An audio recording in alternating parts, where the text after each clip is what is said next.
김용민의 석간 브리핑. 2015년 11월 13일 금요일 저녁입니다. 오늘은 조국 서울대 교수가 공유한 김진혁 한국예술종합학교 교수의 페이스북 글을 소개하면서 시작하겠습니다. 지금이야 새정치민주연합 리더십을 붕괴시키기 위해서 안철수 의원이나 박지원 의원 등을 수구 언론 등이 조명해주지만 막상 문재인이 흔들려 내려오고 그들이 원하는 것처럼 적당히 다 함께 선대위가 구성되면 개파 나눠먹기라면서 맹공을 퍼부을 것이다. 혁신하는 나라 같고 다시 개파 수장들이 적당히 나눠먹는 도로 민주당일 뿐이라고. 그러면 안철수 지지자들을 피해자로 몰아서 자극했던 것처럼 이번엔 문재인 지지자들을 피해자로 몰아서 자극하겠지. 결국 총선 직전 새정치민주연합의 리더십은 완전히 붕괴가 돼서 총선에서 승리는커녕 대패를 면하기가 힘들어지겠지. 그러면 야권 지지자들은 멘붕이 되고 그나마 대선이라도 어찌해보고자 박원순에게 모든 희망을 걸겠지. 그러면 박원순은 어쩔 수 없이 대선에 끌려 나오고 공석이 된 서울시장 자리엔 끝까지 자리를 지키지 않은 박원순을 맹공하는 새누리당 후보가 곧 등장할 것이다. 아사리판이 되어버린 새정치민주연합에서 그러면 박원순이 무난하게 대권 후보가 될 수 있을까? 박원순으로 리더십이 확 몰리게 될까? 천만의 말씀이다. 박원순이 문재인과 붙느냐 안철수와 붙느냐로 수구 언론은 제2라운드를 시작할 것이고 그렇지 않아도 각종 의혹에 대응하느라 힘든 박원순은 너덜너덜. 무엇보다 이미 리더십이 붕괴된 당에서 제대로 된 지원을 해주지 못할 테니 지친 상태에서 개인기로 돌파해 나가면서 더 너덜너덜. 그렇게 대선 막바지에 가면 또 몇몇 의원들이 박원순만으로는 안 된다면서 기자회견을 할 것이고 아마 문, 안, 박 3자 연대 비슷한 걸 제안하겠지. 그러면 또 그걸 한 해 만에 하다가 시간이 흘러서 대선 막판에서야 간신히 성사. 하지만 그다지 감동 없는 억지스런 연대는 그 효과가 미미하고 무엇보다 그놈의 연대하느라 시간을 다 흘려보내서 제대로 된 비전이나 강점을 가지고 승부를 못한 채로 대선 날은 바로 코앞. 결국 마음이 급해진 야권 지지자들은 뒤늦게 다들 악다구니를 쓰지만 지지율은 정체. 딱 그 상태에서 대선 당일 아침을 맞게 된다면 이러지 않았으면 한다. 지금의 대표 개인이 말도 안 되는 사람이 아니라면 개인을 위해서가 아니라 리더십의 붕괴를 막기 위해 힘을 모으는 것이 합리적이다. 더불어 누구로는 절대 안 된다를 습관처럼 말하는 사람들을 조심해야 한다. 특히 그런 방식으로 계속 생존을 이어가는 이들을 조심해야 한다. 대선 패배 후에도 살아남은 그들이 같은 말을 하는 걸 2022년에도 또 듣지 않기를 원한다면 변지유 아나운서와 만나실 시간입니다. 간추린 뉴스입니다. 아웅산 수치 여사가 이끄는 미얀마 제1야당 민주주의 민족동맹이 총선에서 과반 의석을 차지했습니다. 역사적인 정권 교체를 이루게 됐는데요. 수치 여사는 최근 한 방송 인터뷰를 통해 헌법 때문에 대통령이 못 되더라도 실질적인 지도자가 될 것이라고 강조했습니다. 일각에서는 민주주의 민족동맹이 집권 후 헌법을 개정한 뒤 수치 여사가 2020년 대선에 나설 것이라는 관측도 나오고 있습니다. 내일이죠. 대규모 민중 총걸기 대회 말입니다. 정부 부처 장차관들은 강경 대응을 예고했습니다. 어제 강신명 경찰청장이 차벽 설치를 공언한 데 이어 오늘 장차관들은 집회에 참석하는 공무원과 교사, 노동자 등에 대해 강력한 처벌 의사를 밝혔습니다. 검찰도 대검 공안부장 주재로 유관기관 회의를 열었습니다. 이제 선택의 기로에 선 것 같습니다. 집회와 결사의 자유를 행사하는 시민이 되느냐, 아니면 정권의 협박 앞에 굴복하는 노예가 되느냐, 이렇게 말입니다. 자신의 집무실에서 50대 여성을 성추행한 뒤 이런 사실을 돈으로 틀어막으려 한 혐의로 1심에서 징역 10월을 선고받았던 서장원 경기도 포천시장이 오늘 새벽 0시 5분쯤 의정부 교도소에서 풀려났습니다. 1심 형량을 모두 채웠기 때문입니다. 서장원 시장은 출소 직후 취재진에게 시민을 위해 열심히 일하겠다고 밝혀 시장직 복귀 의사를 내비쳤습니다. 서장원 시장은 새누리당 소속입니다. 박근혜 대통령이 오늘도 혼을 언급하셨네요. 정부의 역사교과서 국정화 추진과 관련해 역사교육은 국민의 혼과 같은 것이라서 올바른 역사관과 가치관을 형성하는 데 매우 중요하다며 정부는 앞으로 올바른 역사관과 국가관을 정립할 수 있는 역사교육을 위해 최선을 다할 것이라고 말했습니다.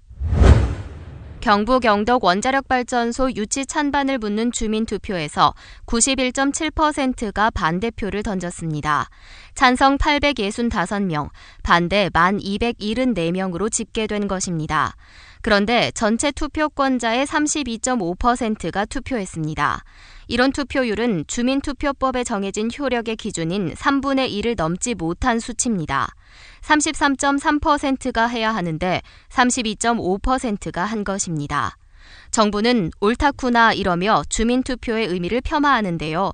한국수력원자력이 투표소 주변에 주차한 승용차 안에서 카메라와 블랙박스 등을 사용해 투표에 참여한 주민을 찍거나 투표소 주변에서 소란을 유발하며 투표 참여를 방해했다고 합니다. 주민투표 무효를 위해 정부가 수고를 참 많이 했네요. 내년부터 20대 취업준비생에게 청년수당을 지급하겠다고 밝힌 서울시에 대해 정부가 제동을 걸고 나섰습니다. 보건복지부는 청년활동지원사업은 신설복지제도이기 때문에 사회보장기본법에 따라 복지부와 사회보장위원회에 협의를 구해야 한다는 내용의 공문을 서울시에 전달했다고 밝혔습니다. 서울시는 신청자의 활동계획서를 심사해 청년수당 대상자를 결정하는 방식이라 복지사업이 아니라는 입장이지만 먹힐지는 미지수입니다. 더 좋은 복지를 제공하겠다고 하니 하지 말라고 하는 중앙정부입니다. 김용민의 석간 브리핑은 7,000원 운전자 보험, 재미월드, MC 은희 콜라겐 9, 옹해야 과메기와 함께합니다. 아우, 저 사고 큰데 사람이 많이 다쳤겠어요. 아니, 저 차량은 뭐가 그리 급하다고 과속 운전에 끼어들기까지 하나? 아니, 근데 운전자 보험은 가입했을까? 운전자 보험이요? 저런 인사사고 때에는 상대방한테 형사 합의금을 지불해주는 운전자 보험 말이에요. 변호사 비용도 주고 벌금도 보장해주는 운전자 보험. 아, 자동차 보험에서 보장해주지 않는 대인 합의금을 보장해주는 보험 말이에요? 그거 굉장히 비싸지 않나요? 아니에요. 난 7,000원 운전자 보험 카페에서 가입했는걸요. 뭐라고요? 7,000원 운전자 보험 카페? 홈쇼핑에서도 월 2만 원에서 3만 원이던데. 버스도 승합차도 트럭도 자가용이라면 7,000원 운전자 보험 카페. 우와, 대박. 비싼 보험료 때문에 힘드시죠? 풀보장 운전자 보험을 저렴하게 만나는 가장 좋은 방법. 다음 네이버 카페에서 7,000원 운전자 보험을 검색해보세요. 전화문의는 02-849-9730. 10년차 베테랑 손해보험 전문 설계사가 평일은 물론 주말 공휴일에도 상담해드립니다. 다시 한번 전화문의는 02-849-9730.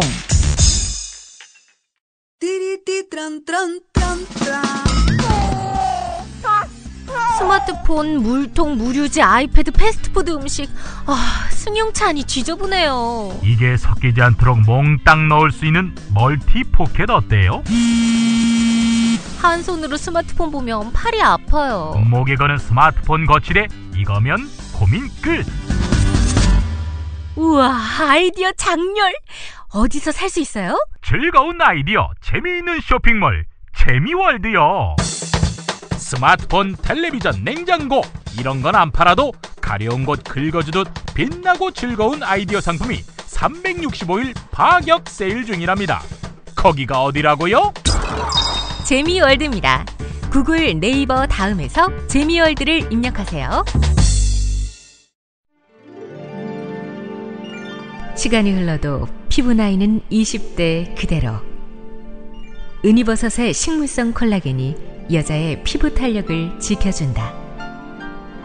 피부 보호막을 형성하고 풍부한 수분을 공급해 동안의 피부를 지켜주는 MCE 은이 콜라겐 9. 산뜻하고 촉촉하고 탱탱한 피부. MCE 은이 콜라겐 리파이링 토너. 모이스처 로션, 코팅 크림, 펌밍 에센스, 슬리핑 젤. 저자극으로 지성, 건성, 민감 피부까지. 이제 전혀 새로운 나와 만나세요. MC 은희 콜라겐 11번가 쿠팡에서 판매 중입니다. 모든 연령이 사용할 수 있습니다. 정부와 새누리당이 4대강 공주보의 물을 충남 예당호에 공급하는 사업을 추진하기로 했습니다. 그러나 공주보 등 금강 3개보는 보령 때문에 물을 공급하기도 벅찬 상황이어서 예당호에 보내줄 여유 수량이 없는 것으로 드러났습니다. 정부와 새누리당은 이명박 정부의 4대강 사업처럼 이 사업에 대해서도 예비 타당성 조사를 면제하기로 해서 또 논란이 커지고 있는데요. 자, 그럼에도 불구하고 조선일보는 4대강 사업이 명예회복을 했다면서 엉뚱한 설레발을 떨고 있습니다. 박창근 가톨릭 관동대학교 교수의 쉬운 설명이 있었습니다. CBS 라디오 김현정의 뉴스쇼에서 했던 발언입니다.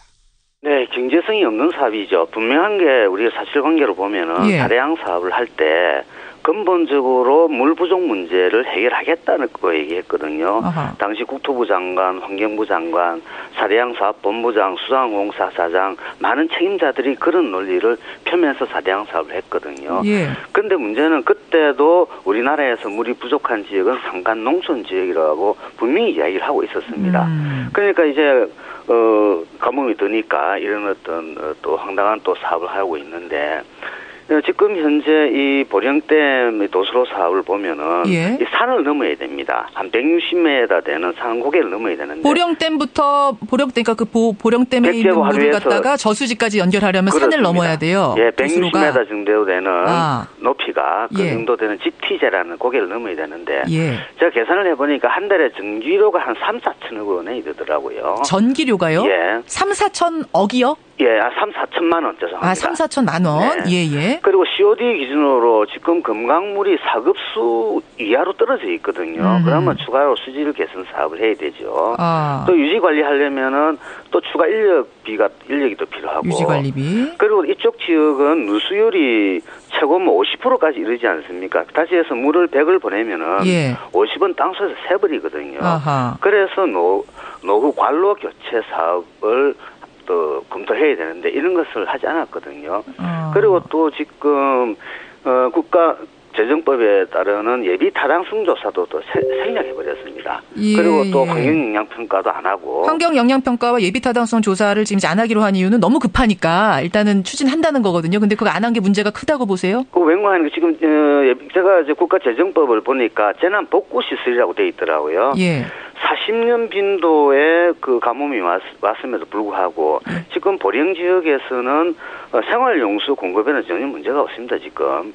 그래서 지금 농번기가 아니지 않습니까? 그러니까 농업용수도 공급해야 될 이유가 지금 아직 없거든요. 알겠습니다. 예비 타당성 조사도 생략하고 환경 영향 평가도 생략하고 교통 영향 평가도 생략했죠. 그러고 도수로를 만드는데 그나마 그것도 경제성이 없다고 보시는 입장. 어제도 소개했었죠. 새누리당 홍문종 의원이 이원 집정부제 개헌 필요성을 제기한 거 말입니다. 새정치민주연합은 친박 세력의 장기 집권 기반을 삼겠다는 것이 아닌지 의심스럽다고 비판했습니다. 유은혜 대변인의 논평 들어보겠습니다. 새누리당 홍문종 의원이 한 라디오 프로그램에 출연해서 5년 단임제 대통령 제도는 이미 죽은 제도라고 하면서 20대 총선이 끝난 이후에 이원 집정부제 개헌을 해야 한다고 주장했습니다.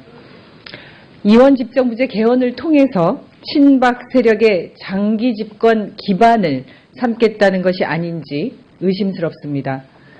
역사 교과서 국정화 강행, 유치원생 안보 교육 등 국민의식을 뜻대로 개조하겠다는 시도와 진박 논란, 여기에 개헌까지 이 일련의 흐름에서 정권 차원의 장기 집권 시나리오가 작동하고 있는 것은 아닌지 의심하지 않을 수 없습니다. 정권의 실정으로 민생은 도탄에 빠져 있고 경제는 날개 없는 추락을 계속하고 있는데 정권 실세들은 장기 집권을 위한 정략에만 골몰하고 있는 것 같아 참으로 개탄스럽습니다. 일련의 이러한 움직임이 민의를 왜곡하고 민주질서를 파괴하려는 정권 실세들의 장기 집권 야욕이라면 이것은 헛된 망상에 불과할 것임을 엄중히 경고합니다.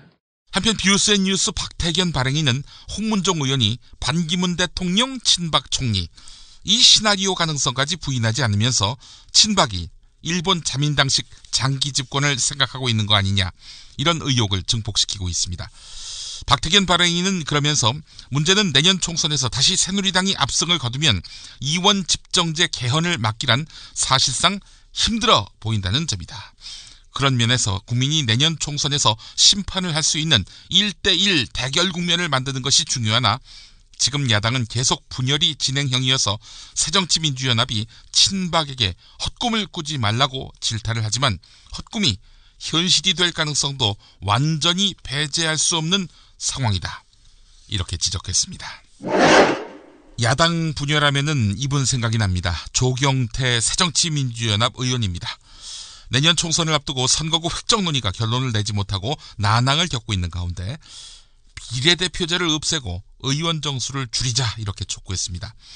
우리나라와 같은 대통령제를 실시하는 미국의 인구수로 의원 숫자를 환산할 경우 우리나라는 300명이 아니라 87명으로 줄여도 상관없다, 이런 식으로 말했습니다. 그러면서 현행 비례대표 제도는 임명 권한을 가지고 있는 당대표가 자신의 측근들, 주변 인사들로 채워지고 있기 때문에 계파정치, 패거리 정치의 온상이 되고 있다.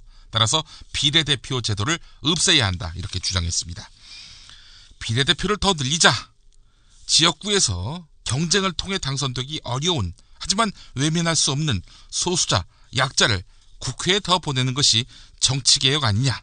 네, 이런 주장이 힘을 얻고 있는 상황에서 조경태 의원은 거꾸로 가자, 이렇게 주장하고 있는 것입니다. 오늘 평화방송 라디오 열린세상 윤재선입니다에서 했던 발언 들어보시겠습니다.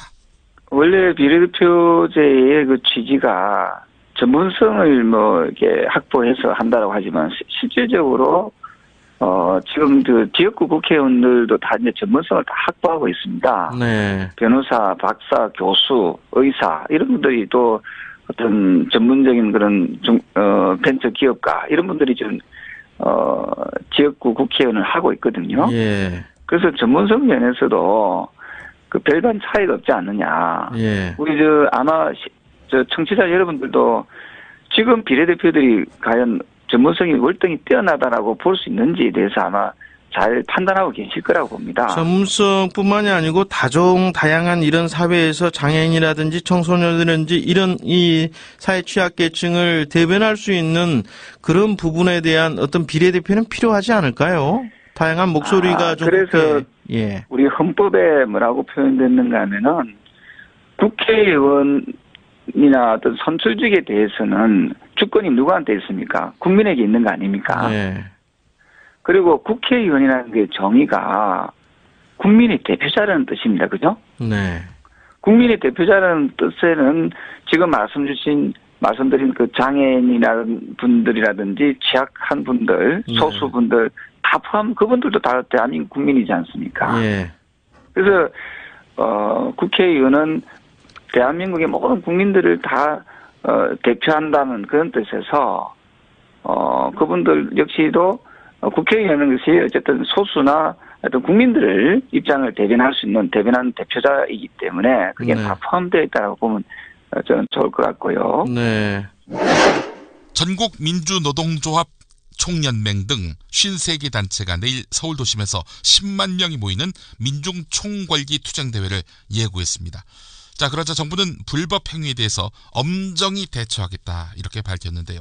어제는 경찰 강신명 청장이 엄포를 늘어놓더니 오늘은 김현웅 법무부 장관, 이기권 노동부 장관, 그리고 관계부처 차관 등이 참석한 가운데 합법적인 집회는 보장하겠지만 불법 집단 행동이나 폭력 행위에 대해서는 법과 원칙에 따라서 엄정히 대응하겠다고 밝혔습니다. 네, 합법적인 집단 행동도 못하게 하려고 길을 쓰시는 것 같은데요. 저희가 봤을 때. 김현웅 법무부 장관, 이기권 고용노동부 장관 발언을 차례로 들어보시겠습니다. 우리 사회 일각에서는 정부 정책에 대한 합리적 비판과 건설적 대안 제시를 넘어 부정확한 사실에 입각한 근거 없는 비난과 여론 호도가 난무하고 있습니다. 내일 서울 도심 한가운데서 정부의 주요 정책에 반대하는 대규모 집회가 열릴 예정입니다. 주최 측에 따르면 약 10만 명이 참여할 것이라고 합니다. 많은 국민들은 이번 집회에서 정부가 추진하는 여러 개혁 정책에 대한 성토와 비난을 넘어 과격 폭력 행위까지 발생하지 않을까 우려하고 있습니다. 이에 정부는 현재 추진 중인 정책들에 관해 다시 한번 국민 여러분께 정확한 사실과 정부의 입장을 말씀드리고자 합니다. 우리 아들, 딸들은 고용 절벽을 맞아 모든 희망을 포기해야 합니다. 이 중요한 시기에 민주노총이 사회적 대화를 외면한 채 노동개혁 반대만 외치면서 정치총파업까지 간다면 이는 실정법 위반이며 정규직의 기득권 챙기기라는 국민적 비난에 직면할 것입니다. 대기업 정규직이 대부분인 민주노총은 좋은 일자리에 함께 하게 해달라는 청년들의 절규에 귀를 기울여야 합니다. 과메기 계절이 왔습니다. 포항의 별미 호미곶 해풍으로 말린 옹야 과메기 한번 잡숴보시면 와 이게 진짜 과메기가 감탄하실 겁니다. 상우 어머니가 직접 말린 옹야 과메기 전화주세요. 070-7768-1144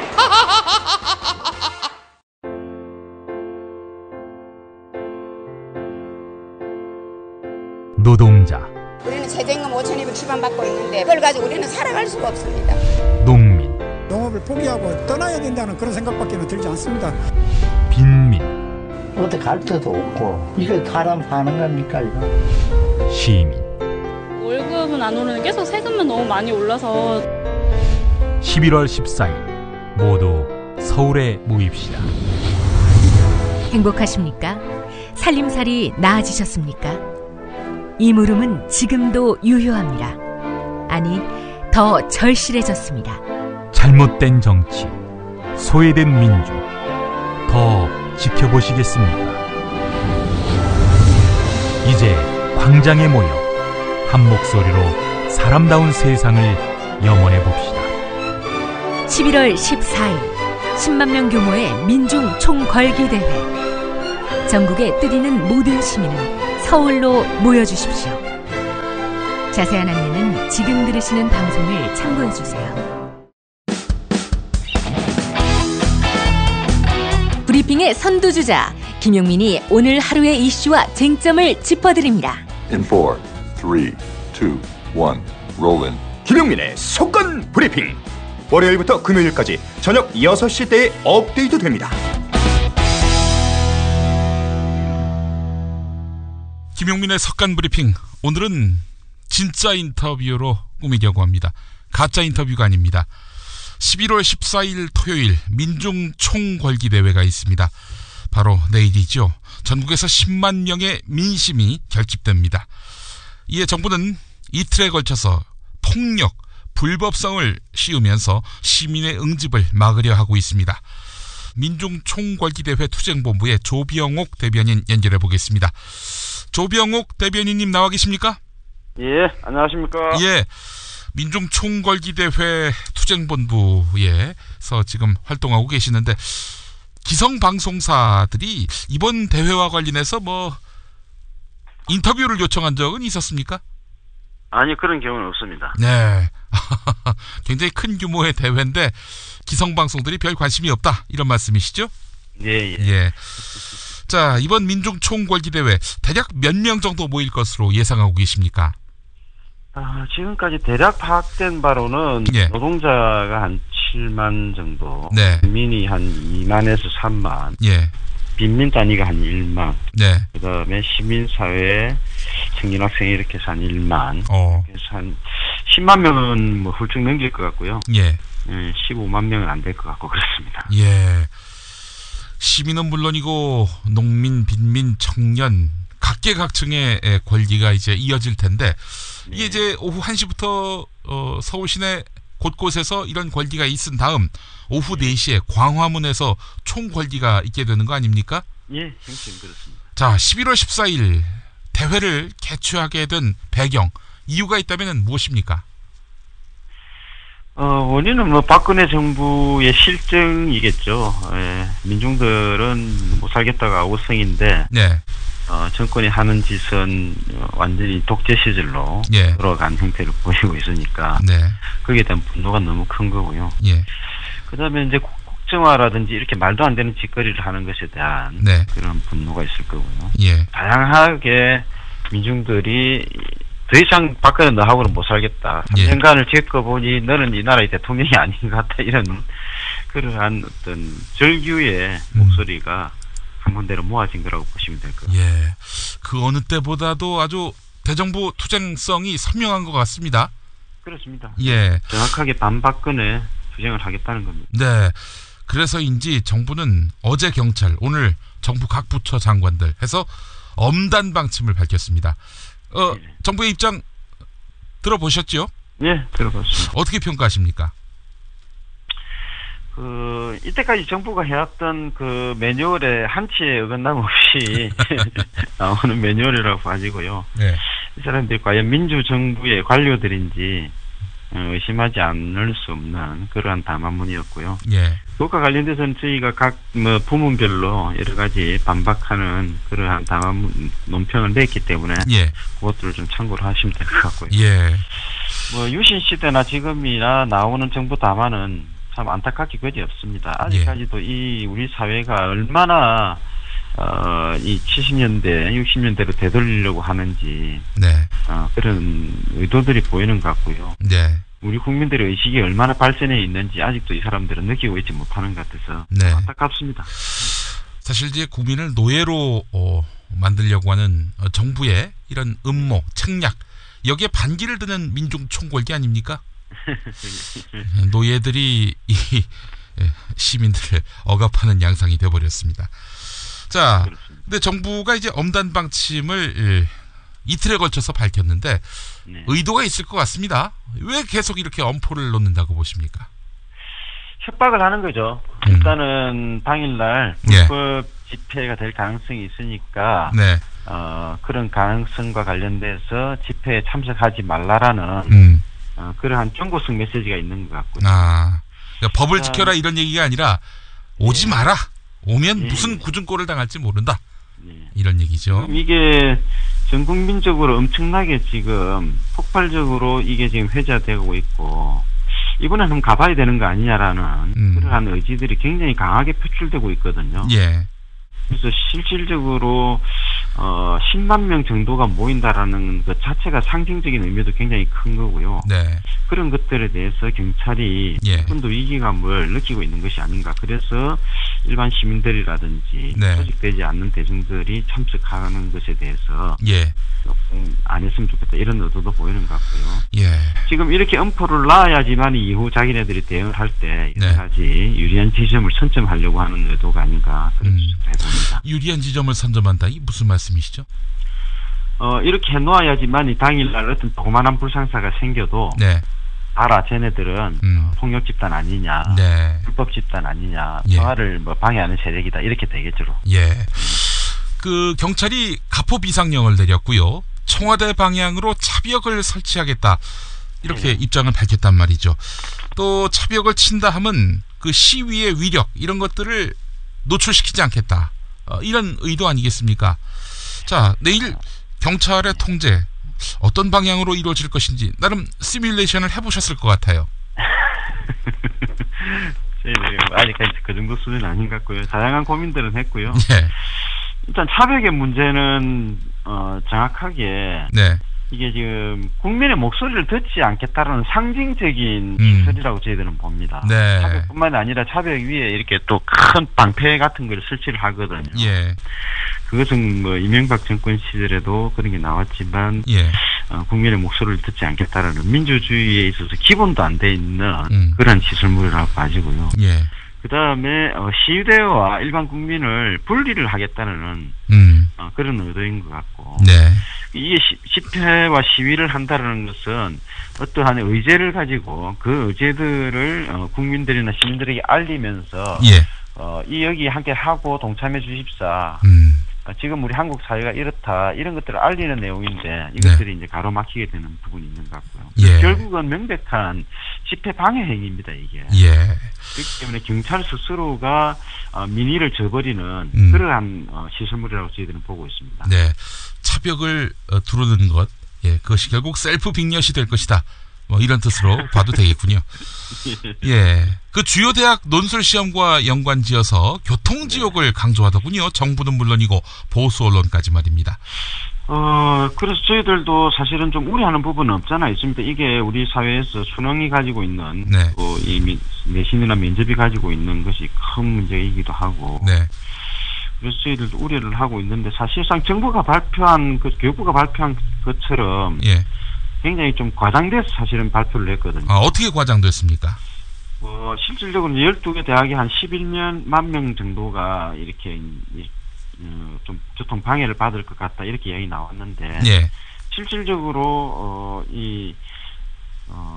집회 공간, 시위 공간과는 관련 없는 대학이 저희들이 파악할 때는 11개 정도가 되고요. 네. 근데 저희들이 우려하는 대학은 성균관대 한 곳이 보니까는 4시에 면접이 있어요. 예.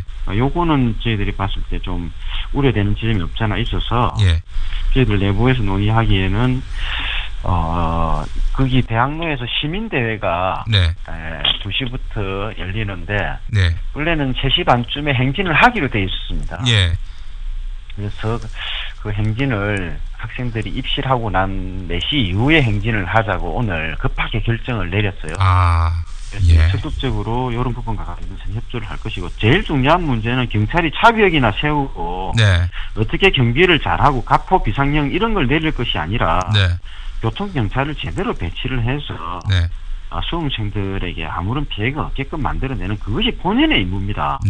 그게 본인의 임무인데 마치 그것을 평화적으로 시위하려고 하는 세력들이 마치 수험생들이 방해했다 이런 식으로 만들려고 하는 의도가 보이는 거거든요. 예, 그렇습니다. 민주노총이 집회 참여 시민들에게도 혹시라도 주변에 불편을 겪는 수험생이 없는지 살펴봐 주시기 바란다 이렇게 당부하기도 했네요. 예. 자, 내일 일정이 어떻게 되는지 궁금해하는 분들이 있습니다. 4시에 광화문 앞으로 모이면 될 것 같은데 청와대 진출도 지금 예정돼 있단 말이죠. 근데 대통령이 나라 밖으로 나갑니다. 청와대 진출을 해봐야 소용없다. 이걸 웅변하는 건지 알 수 없습니다만은 내일 일정과 관련한 이야기도 좀 해주시죠. 금방 우리 사회자님께서 말씀하셨다시피 각 부문별 대회가 1시나 1시 반부터 열리고요. 그래서 행진을 해서 강화문광장에 4시에 직결하는 형식으로 되어 있습니다. 그렇게 해서 아마 거기서 민중 대표들의 시국 발언이 있을 예정이고요. 그 다음에 청와대로 가서 행진하는 그렇게 해서 이제 마지막에 종료하는 그런 거고요. 아까 말씀하셨던 이제 청와대에 박근혜가 있냐 없냐라는 문제는 청와대가 가지는 그 상징성으로 이렇게 대체나 상징적인 의미가 저희들은 크다고 보는 거죠. 한국의 국가 권력의 최고 정점이 거기고 부패한 정권, 부정한 정권, 반민주 정권, 그다음에 반민생, 반평화 권력의 핵심이 거기입니다. 그래서 저희들은 거기로 한번 가보겠다는 것이고 그리고 우리 민중에 가는 길이 백성에 가는 길이 정의의 길 아니겠습니까? 백성이 민중에 가는 길은 어디든 갈 수 있는 거죠. 그것이 정의의 길이기 때문에 저희들은 가겠다고 하는 것이고 그것을 불법이니 불평화적인 집회가 안 되니 이런 것들은 저들의 논리이지 우리의 논리는 아니라고 봐집니다. 정부 특히 그 검찰 경찰 그리고 보수 언론은 이래저래 이 폭력 집회니 불법 집회니 이러면서 공안적 압박을 가하고 있는데 말이죠. 주최 측에서는 뭐 어떤 대책 같은 거 세워놓으신 거 없으신가요? 시민 여러분들은 이제 4시경에 오셔서 한풀이를 하시면 됩니다. 이 박근혜 3년이 30년 같은 세월을 살아왔는데 거기에 광장에 나오셔서 이야기도 들으시고 엄청난 우리 그 민중의 흐름도 보시고 해방감도 느끼시고요. 그러면은 그 속에 막 차였던 그 울분, 원한 이런 것들, 그런 것들을 좀 연립 공간에 탁 틀어놓고 함께 구호도 외치고 함께 노래도 부르고 네. 한바탕 축제하는 그런 자리라고 생각하시고 오시면 될 것 같습니다. 지난번 그 세월호 집회 때도 그랬습니다만은 시위대를 가장해서 폭력 선동을 일삼아서 평화 시위 전체를 폭력 시위로 둔갑시키려는 공작이 있었다. 이런 의혹이 제기됐습니다. 그 차를 상대로 해가지고 뭐 이제 폭력을 행사한다든지 뭐 이런 일들이 빚어지는 거는 사실 보수 언론의 먹잇감이 될 가능성도 있고 말이죠. 어떻게 이 집회 자체의 그 순간 의미를 퇴색시키려는, 변질시키려는 이런 음모와 의도에 대해서 대책을 세워야 될 것 같은데요. 어떻게 보십니까? 저희들은 그런 것까지는 고민 안 했고요. 제일 우려하는 지점들은 사실은 이 논술 시험에 을 가지고 장난을 칠 수 있겠다 이런 생각들은 저희들이 하고. 아하, 그러니까 이제 논술 그 시험에 뭐 이 집회 때문에 늦었다, 학생들 분통 뭐 이렇게 이제 기사가 나온다는 거죠. 월요일자에 한번 얘기해 볼까요? 그렇게 특히는 학부모 뭐 상관도 없는 학부모를 출연을 시켜가지고. 그렇죠. 뭐 확인도 안 되는 우리 아들이 뭐 19년 동안 공부해 왔는데 면접을 차가 막혀서 못 봤다. 일순간에 그 모든 꿈이 허물어졌다. 네, 그렇죠. 그런 것도 충분히 예정할 수 있을 것 같고요. 금방 사회자님께서 말씀하시던 그 부분도 충분히 좀 고민을 해야 될 부분인 것 같으네요. 같이 주셔서 고맙습니다. 하겠습니다. 진짜 그 차벽에 대한 테러 이거는 하지 말아야 하지 않겠는가. 뭐 매를 맞더라도 이렇게 민중들이 평화롭게 집회를 했다. 상대가 정말 기가 막힌 정권이긴 하지만 그러나 이 민중들이 이렇게 뭐 이런 일로 인해 가지고 불미스럽게 또 연루되는 일들 자체가 참여하는 시민들의 어떤 근본적인 취지가 왜곡될 가능성도 있기 때문에 염려하시는 분들도 있는 것 같습니다. 뭐 충분히 우려는 무슨 말씀인지 알겠습니다. 자, 투쟁본부에서 내일 집회에 참석할 생각이 있으신 시민들에게 당부하시고 싶은 말씀이 있으시다면은 해주시죠. 우리 시민 여러분들 많이들 오시고요. 박근혜 3년 너무너무 지긋지긋한 세월을 살아왔습니다. 그리고 나라가 이렇게까지 개판으로 만들 거라고는 생각도 못했던 것 아닙니까? 부정으로 해서 대통령이 당선이 되었고, 그 다음에 내란 음모, 그 다음에 멀쩡한 정당을 해산시키고, 그 다음에 아이들의 의식까지도 이제 바꾸겠다고 국정화를 하겠다. 그 다음에 모든 노동자들을 비정규직 혹은 저성과자로 해서 해고를 시키려고 하는. 우리 농민들 같은 경우에는 수입하지 말아도 될 밥쌀을 갖다가 계속 수입을 하면서 밥쌀을 완전히 하는 짓이 완전히 그냥 일반 상식으로는 상상할 수 없는 그런 짓거리를 하고 있습니다. 그래서 함께 박근혜에 대해서 너 아니다. 나라 꼴이 이게 뭐냐. 그래서 세상을 바꾸자. 함께 외쳐주시고요. 근데 우리가 11월 14일 하루 외친다고 해서 이 문제가 해결되는 건 아닐 겁니다. 이후에도 저희가 지속적으로 박근혜 정권에 반대하는 여러 가지 투쟁들을 하려고 그럽니다. 함께 해주시고 격려해 주시고 광장에서 만나겠습니다. 고맙습니다. 자, 조병옥 대변인님, 저 경상남도에서 농사 지으셨잖아요. 지금도 농사 짓습니다. 경남에서 10,000명이 올라온다, 이 이야기에 SNS가 뜨겁습니다. 정말 10,000명 올라옵니까? 그 정도 되는 걸로 저희들이 파악을 하고 있습니다. 경상남도에서 대절 버스가 없을 정도로 싹쓸이를 했다는 그런 얘기도 있고요. 부산에서 막 버스를 하고 그랬다 하더라고요. 알겠습니다. 오늘 시간 내주셔서 감사합니다. 고맙습니다. 지금까지 전국농민의 사무총장이며 민중총궐기대회 투쟁본부의 대변인인 조병옥 씨와 인터뷰를 했습니다. 민중총궐기는 11월 14일 토요일 낮 2시 반 서울 광장에서 열리는 2015 전국노동자대회, 낮 2시 서울 중구 태평로에서 열리는 농민대회, 낮 1시 서울역 광장에서 열리는 생존권 쟁취 빈민 장애인대회, 낮 1시 반 대학로 방송통신대학교 앞 역사 쿠데타 저지 세월호 진상규명 시민대회, 낮 2시 대학로 마로니에 공원 헬조선 뒤집는 청년 총궐기 등으로 서울 각지에서 시작됩니다. 이들은 낮 4시쯤 광화문 내거리에 모여서 박근혜 정권 퇴진, 뒤집자 재벌 세상, 민중 총궐기를 진행할 예정입니다. 일반 시민 여러분들은 낮 4시 광화문 내거리에 모이시면 되겠습니다.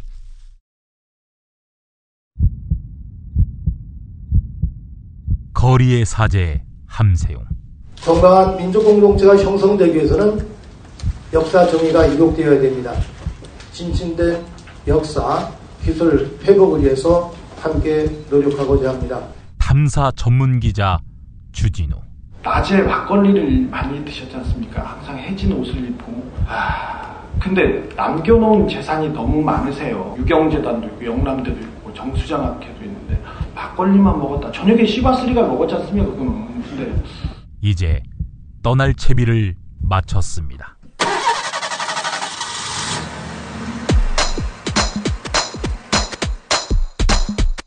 역사와 정의의 가치가 뿌리채 흔들리며 위태롭게 저물어가는 광복 70년. 두 남자의 토크 콘서트를 만나실 때입니다.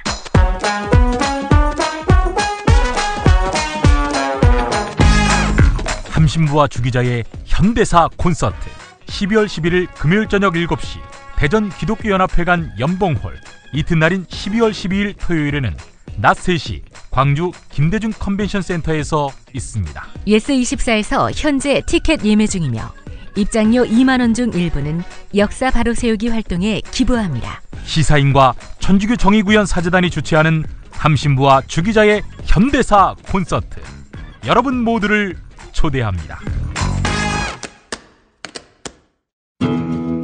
이번 세월호 사고는 우는 자들과 함께 울라는 성경 말씀처럼 세월호 유족을 위로한다며 한 말이지요. 그러나 바울이 했던 이 말의 본질은 소통의 능력을 키우라는 것이었습니다.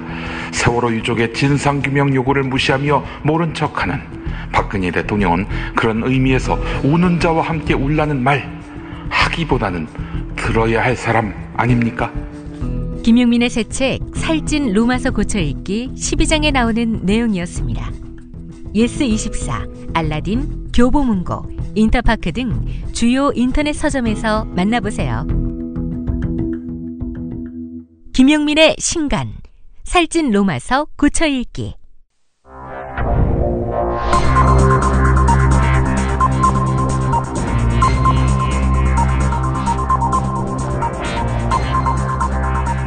공화국 논평.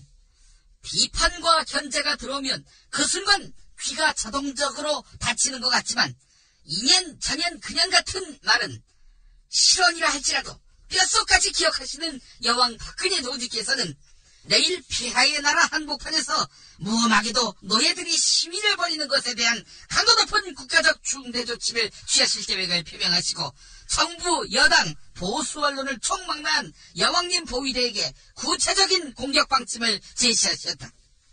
경애하는 박근혜 동지의 단호한 결단은 국정원 부정선거 규탄 시위, 세월호 진상규명 촉구 시위 등을 통해 그런 시위 해봐야 소용이 없으며 결국 니네 몸만 고생한다는 가르침을 전혀 깨닫지 못하고 또 덤비는 세력을 더는 용납하지 않겠다는 강력한 응징의 의지다. 경찰은 내일 몰려오는 진실하지 않은 비정상적인 혼을 소유한 기운이 느껴지는 10만 명에게 초겨울 물대포의 은혜를 선사해야 할 것이다. 이 북도들 또한 감히 여왕 폐하가 정치적 운명을 거신 교과서 국정화, 노동개혁 등을 반대하며 비난하는데 박동지에 대한 체질적인 거부감과 적개심을 노골적으로 드러내는 바 추워도 용납할 수 없는 포항무도한 공격행위가 확실하다.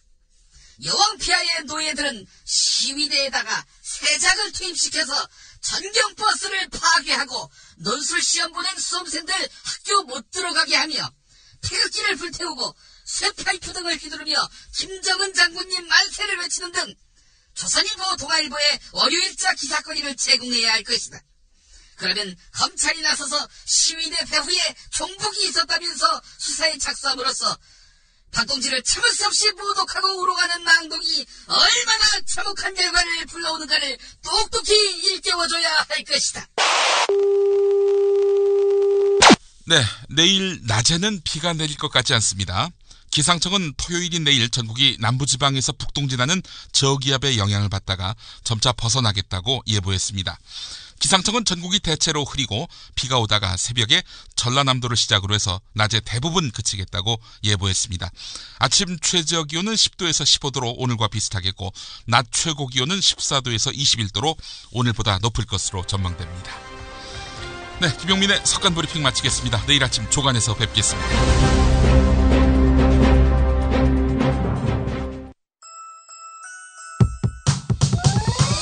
이번 방송 괜찮았나요?